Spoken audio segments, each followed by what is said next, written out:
भारत और पाकिस्तान के बीच तनाव अब थोड़ा कम हो गया है। हालांकि भारत ने पाकिस्तान की ओर से किए गए सीज फायर का न सिर्फ मुंहतोड़ जवाब दिया, बल्कि पहलगाम आतंकी हमले का बदला लेते हुए आतंकियों के उन 9 ठिकानों को तबाह कर दिया जहां पर बैठकर आतंकी भारत के खिलाफ साजिश रचा करते थे।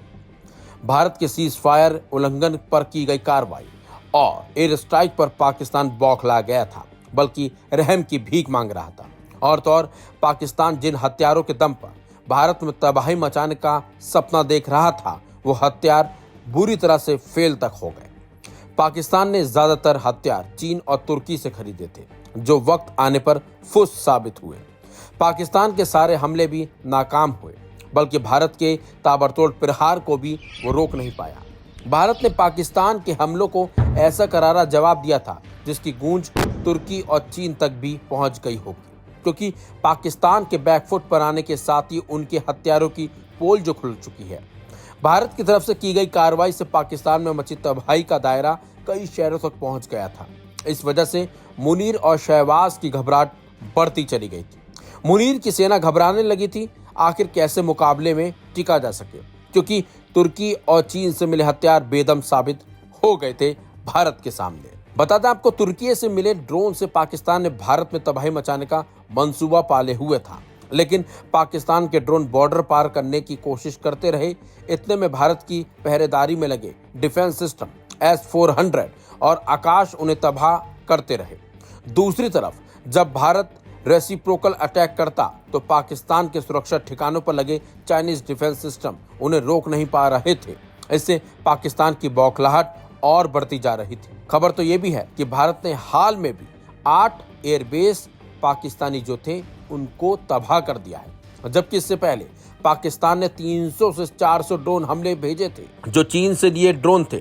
चीन की तकनीक भारत के आगे पस्त हो गई। पाकिस्तान के दागे एक एक चीनी ड्रोन को भारत ने मार गिराया था। इसके बाद शुरू हुआ बदले का चरण, जिसमें पाकिस्तान के सैन्य ठिकानों पर जमकर तबाही मचाई गई, जिससे पाकिस्तान पूरी तरह से पस्त हो गया। भारत ने पूरी ताकत से हमला नहीं किया था, सिर्फ पाकिस्तान के हमलों का जवाब ही दे रहा था। तब पाकिस्तान घुटनों पर आ गया। अगर पूरी ताकत से हमला कर दिया होता तो पाकिस्तान का विनाश पक्का था। आखिर किराए के हथियारों से कितने दिन तक पाकिस्तान लड़ पाता?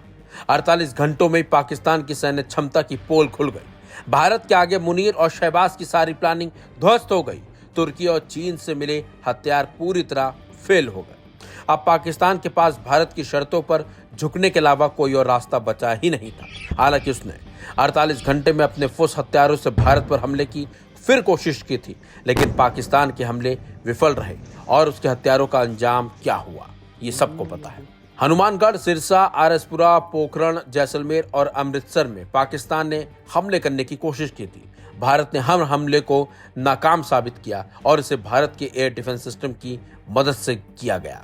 कई इलाकों में पाकिस्तान के ड्रोन मिसाइल के मलबे मिले, जिनके गिरने से शुरू में तो दहशत हुई, लेकिन बाद में पता लगा डिफेंस सिस्टम ने इन हमलों को नाकाम किया। तो स्थानीय लोगों ने भी राहत की सांस ली। दरअसल पाकिस्तान बॉर्डर से लगे इलाकों में पाकिस्तान की तरफ से ड्रोन और मिसाइलें दागी गई थी। खासतौर से भारत के सैन्य ठिकानों को टारगेट की तैयारी थी, वो भी तुर्की और चीन से मिले हथियारों के दम पर, जो पूरी तरह से फुस साबित हुए। पटाखों जितना विस्फोट भी नहीं कर पाए, जिसके बाद पाकिस्तान में हड़कंप मच गया, हाहाकार मच गया।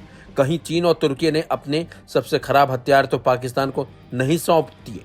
इस पर पाकिस्तान में टेंशन भी बढ़ गई थी, क्योंकि जब भारत ने पलटवार किया तो चीन से मिला डिफेंस सिस्टम भी भारतीय हथियारों के सामने पूरी तरह से पस्त हो चुका था। इसी वजह से भारत ने एयर स्ट्रिप से लेकर कई सैन्य ठिकानों को ध्वस्त करके पाकिस्तान को दहला दिया।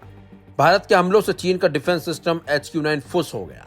इसकी डील 2015 में हुई थी। चीन ने रूस के S-300 से कॉपी किया था इसकी पहली तैनाती कराची आर्मी डिफेंस सेंटर में की गई थी। हालांकि ये सिस्टम भारत के हमलों को रोक पाने में पूरी तरह से नाकाम साबित रहा था। चीन का यह सिस्टम मल्टीपल एयर अटैक रोकने की क्षमता रखता है, लेकिन नाकाम साबित हुआ। HQ-9 की रेंज 100 किलोमीटर है, सिंगल शॉट कैपेबिलिटी, लेकिन भारत के ड्रोन ने ही पूरे सिस्टम को भेद दिया और ये भारत के सामने टिका ही नहीं। यानी कि पाकिस्तान जिन हथियारों के बल पर भारत को अपनी ताकत दिखाने की कोशिश कर रहा था, उन्हीं हथियारों ने उसकी हवा और बेइज्जती कर दी। वहीं अब एलओसी पर शांति होने से वो लोग खुश हैं, उन लोगों ने राहत की सांस ली है जो लगातार सीज फायर की वजह से परेशान थे, टेंशन में थे और उनका रोजगार रुका था। लेकिन अब सीज फायर रुक चुका है और पाकिस्तान पस्त हो चुका है भारत के सामने। अब उन लोगों में काफी खुशी है जो इन सीज फायर की वजह से परेशान थे। सुनिए अब उन लोगों का क्या कुछ कहना है। सबसे पहले तो मैं अल्लाह का शुक्र अदा करता हूँ कि अल्लाह ताला ने इस बड़ी मुसीबत से, इस बड़ी परेशानी से हमें निजात दिलाई। सुनने में आया है कि सीज़ फायर हो चुका है। तो 7 दिन से हमारा जो ये चौकीबल का मार्केट है बंद पड़ा था। तो जब जान है तो जहान है, लोगों को अपनी जान की पड़ी थी। रात को जब सुना कि सीज़ फायर हुआ तो काफ़ी खुशी हुई। अब अल्हम्दुलिल्लाह थोड़ा थोड़ा मार्केट खुल रहा है। लेकिन इन 7 दिनों में जो हमारे इस इलाके का नुकसान हुआ है वो लामहदूद है। यहाँ हमारे इस मार्केट में भी शेलिंग हुई है। काफ़ी दुकानदार भाई ऐसे हैं जिनकी दुकानों में शेल लगे हैं, जिनकी दुकानें टोटल ख़त्म हो चुकी हैं। आपने देखा भी होगा वहाँ आगे शटलें टूट चुकी हैं, अंदर का जो सामान था पूरा टूट चुका है। और ख़ासकर ये उतना बड़ा मार्केट है भी नहीं। इसी मार्केट के सहारे यहाँ के लोग अपनी ज़िंदगी का गुजर बसर करते हैं।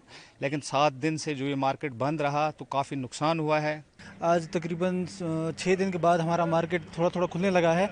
हमने बड़ी राहत की सांस ली है। आज 6 दिन के बाद थोड़ा बहुत दिन को सुकून आया है कि ये सुनते हुए कि सीज़ फायर हो चुका है। और हम चाहते हैं कि आइंदा के लिए भी हमारी जो मार्केट है इसी तरह खुला रहे, कभी ये कभी कोई ऐसी मुसीबत ना आए, ताकि हम अपनी ज़िंदगी जो है सुकून से गुजार सकें। हमारी ज़िंदगी जो है वो बिल्कुल बेसुकूनी हो चुकी थी इस शेलिंग से। हम अपने घर बार छोड़ के कहीं दूसरी जगह पे शिफ्ट हो चुके थे। हमें जो तकलीफ़ हुई वो शायद ही कोई दूसरा समझ सके।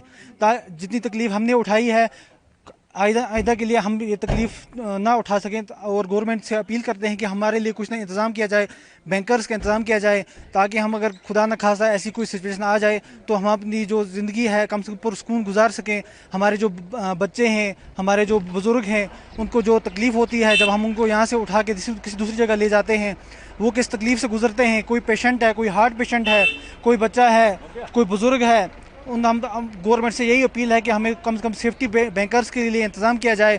और आइंदा के लिए हम गवर्नमेंट से ये अपील करते हैं कि हमारी जो ज़िंदगी है वो इसी तरह सुकून से चलती रहे। आपको कितनी खुशी आज? हम आज बहुत ही खुश हैं। आज हमारी इस खुशी का कोई अंदाज़ा नहीं है। हमने जितनी खुशी आज देखी है, 6 दिन के बाद हमारा मार्केट खुल रहा है और हमारा दिल कितना सुकून है। आज हमारे दिल से कितनी खुशी की लहर चल रही है। हम आज पूरे आवाम से यही अपील करते हैं कि हम आज जो खुशी है ये हमेशा के लिए बरकरार रहे हमारे लिए।